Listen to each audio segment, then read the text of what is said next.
Hello, friends, and welcome back to Stories About Entitled People. Let's start with a story in which the bosses were afraid that our OP was going to work for a competitor and steal company secrets. But before we begin, don't forget to subscribe to our channel if you're new here and turn on notifications so you don't miss a new video every single day. Here we go. Hilarious way to beat the system. A friend of mine was working for a company that served a very small niche market. They were in fierce competition with one other company. There were others out there, but only two were major players. After a few years and a couple of promotions, he realized some company practices were clearly unethical and probably illegal as well. I remember him saying one day how he needed to get out of there because people were going to end up in jail. He got an interview with a company in a different industry. He didn't actually get the job he interviewed for, but they thought he'd be a perfect fit for a new division they were starting up soon. The problem was that wouldn't be up and running for about 2 months.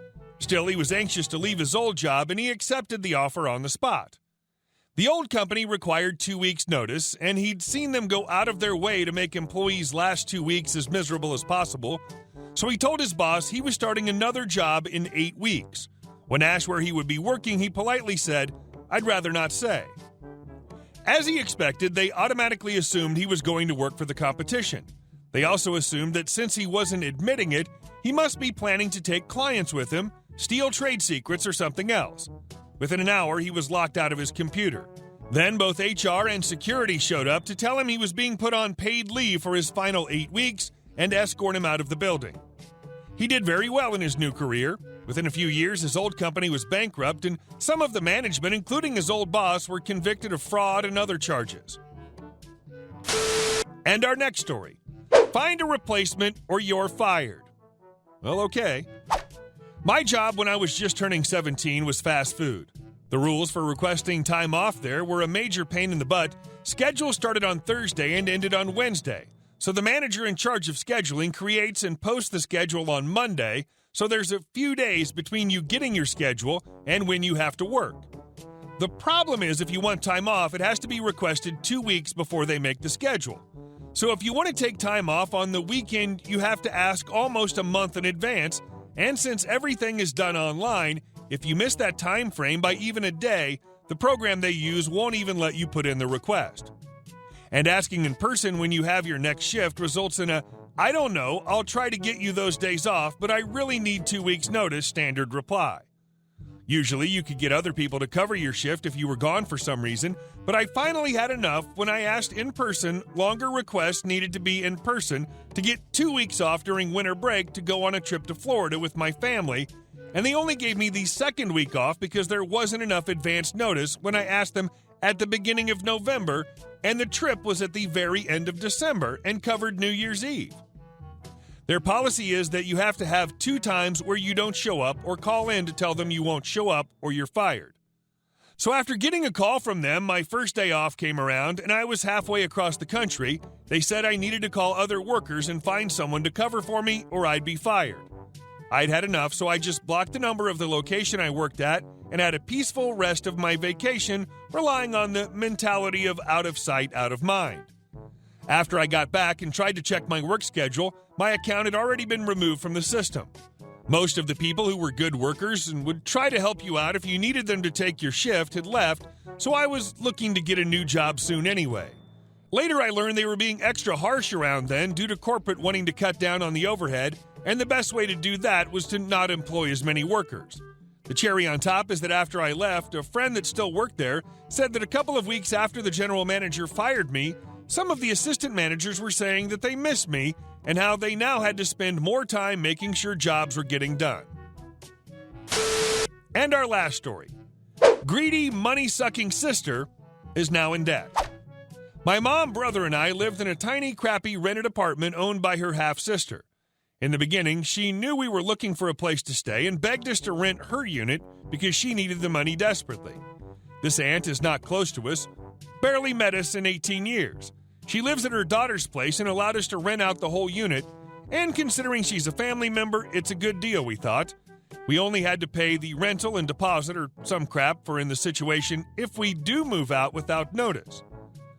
On one of those months, Aunt couldn't afford to pay the utility bills for rubbish, maintenance, etc., and my mom offered to help for that one particular month, even though it wasn't part of the rental agreement.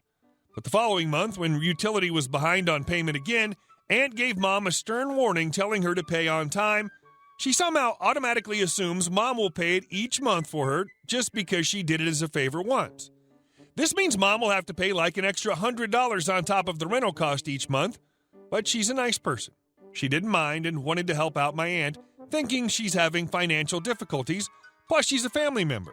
We can't say no, or else word would spread. In my country, the government will give rebates once every year in the form of something like $200 voucher to be used to pay the light and water bills. Bear in mind, it's just a piece of paper. It's a voucher that minus $200 from the bills, you don't see the money. Every single 21 and above citizen will receive this for their household, but if you don't have a house, you simply don't need to use it. But Aunt texted my mom and asked for it in cash. She said, "Since you don't need the voucher and it's my house, give me the money." It's ridiculous because the government gives this to everyone, and it's just a voucher to cut down the bills. How can she ask for ours in cash? Her logic was that the rebates are to be used if you have a house, and considering we live in her house, she thinks it's rightfully hers. Again, my mom was PO'd but too nice to say anything and gave her the $200 she thinks she's entitled to. She's a relative, and we didn't want issues. The next year, when the government gave the same rebate, Aunt asked for the same thing again, but including the amount of the voucher my brother and I received.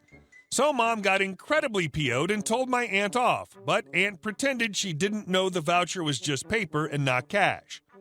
From this point on, there was visible tension, and she hated us because she knew she can't trick my mom into giving more money. For 3 years, she continually tried to suck more money out of us because she knows we rather pay extra than have to look for a new place. After 3 years since moving in, one night we had the rest of the family over for dinner, like 4 of them, including my brother's fiancée, sister, and her husband who don't live with us, and our family friend. After dinner, we amused ourselves with the one-finger lifting trick. It's basically a party trick where one participant will lie flat on the floor and 4 people will lift the person up using one finger each. Something to do with weight distribution. You can Google it. It's a fun activity. Basically, we recorded ourselves doing it for craps and giggles, and I posted the video on Facebook, but my aunt found the video from a tip-off by another relative and started commenting that we're having a disco and the doors and windows are open. You're letting the neighbors see you and embarrass us. One whole day later, she gave my mom an angry phone call which went like this. "Aunt, do you know your daughter is on Facebook?" I was 20 years old at the time, WTF. Mom, "Yes, I know." Aunt, "Do you know she has photos with her father?" Parents are divorced, but she thinks I'm not supposed to talk to my dad and take photos with him. Mom, "So?" Aunt, "I saw the black magic video. They're not supposed to do that in my house, and it's embarrassing me. Are you aware of what they're doing?" Mom, "Yes, so? I've seen it." Aunt, "You're a Muslim lady and you wear a scarf over your head. How can you allow your daughter to dress like that when she leaves the house the neighbors see, and it's embarrassing me?" Mom then hangs up the phone. It's really not her business in what I do or how I dress or whether or not I have contact with my father because this lady is just a distant relative. We simply rent her house, that's all. She does not have any right to comment on my life.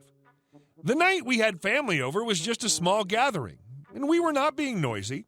The end of the month, Mom did the usual thing and went to Aunt's place to pay for the rental, and she, along with her daughter, gang up on my mom with some bullcrap about having to sell the house we're living in because the housing board changed some policy or method of payment, which my aunt is not willing to do, so they have to sell it in 3 months unless we can fork out more money to continue staying there.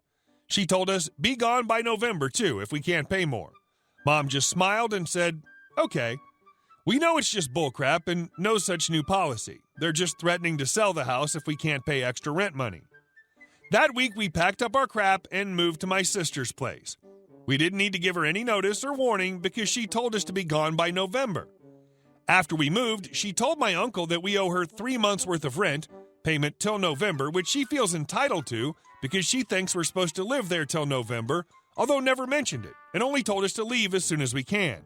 November was just a deadline she made. But when we called to verify this claim, she said she owed us the deposit money instead, which she must give back to us for making us leave. Aunt was greedy. She was never going to sell the house. She simply didn't like us because we refused to give her the government rebate, so she was trying to make us pay extra. She knew we were desperate for a house in the past and thought we were going to do anything and pay any amount to continue living in her crap house now. She never thought we were capable of moving out, and we are her only source of income, so she immediately regretted it and told my mom they'd canceled their plans of selling the house and begged for Mom to stay. So the revenge is this. We played by her rules but moved out without any hint or warning, which means B Aunt didn't realize she needed to start paying the house on her own, and she couldn't because we are her only source of income.